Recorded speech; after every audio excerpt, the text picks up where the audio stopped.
Hello! I was just having a pity party, and so I thought it's really more fun to have a party with other people.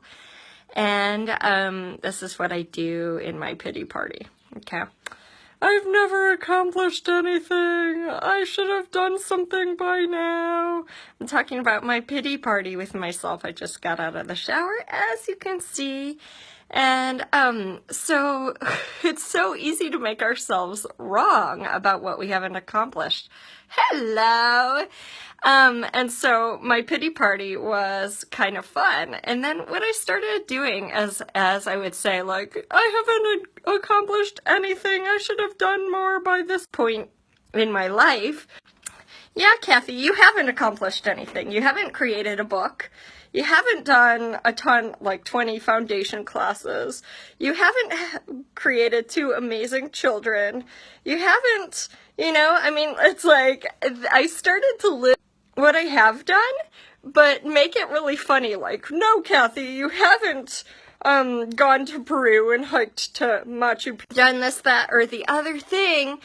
And as I start to reflect like that, the whole thing becomes kind of like bogus, and it bursts that balloon of pity and like remorse and making myself, of course there's more to create. Of course there's more I know is possible.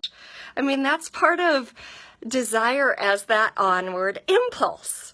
Right? Desire is an onward impulse, but if we're making ourselves wrong for what we haven't done, it kind of backfires and keeps us more stagnant instead of like, yes, no, maybe so, thing. But that's part of the driving force for being alive and creating more and looking at what have you truly created. Good morning. There's an everyday ceiling to it. What does that mean? Can you say more? I'd love to hear more about what there's an everyday ceiling to it. You know, we all have 24 hours and we do sleep. At least some of us sleep, and sleep could be a good thing, especially if my president would sleep. That could be useful for him. And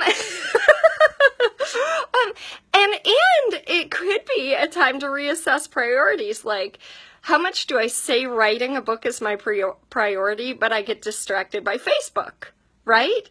Going on to Facebook and like diddling around instead of being like, okay, what's my real priority here? Is my real priority writing a book or interacting with people on Facebook?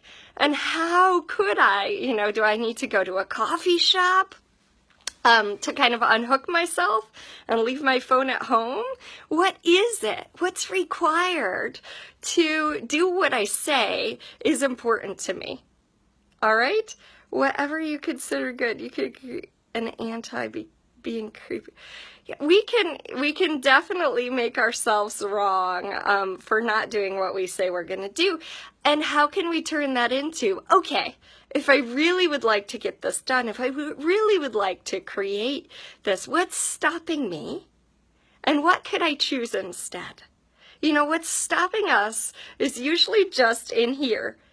Even if we're saying it's my kids, it's my job, it's this or that, what's stopping ourselves is usually our perspective about that thing, about our kids, about our job, about the thing we'd like to create. Oh, I don't have enough information. Okay, well, what would it take to get that information that I need, that I require? I don't have enough time. Okay, well, what can I stop doing? Like so much Facebook or whatever it is. And I'm not anti-Facebook. It's just, that's one of those things that we do tend to distract ourselves with. Or what can I stop doing? Okay, I'm going to get up a little bit earlier, or I'm going to stop mindlessly eating, go to a coffee shop, write my book, or whatever it is. Or if it, someone else. Yeah, sometimes we think it's someone else who doesn't want us to accomplish that thing we're into. And it's like, if we really look at it, important? Or is that, are we? Like, who's the most important person in your life?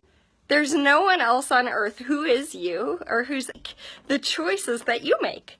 So Anyway, my kid is calling, but I just wanted to give that shout out. And if you're having a pity party, just reflect on what you have created and be like, no, you haven't created anything. You haven't done this, and you haven't done that, and you haven't created a sweet home, and you haven't created these connections, and you haven't, and it just...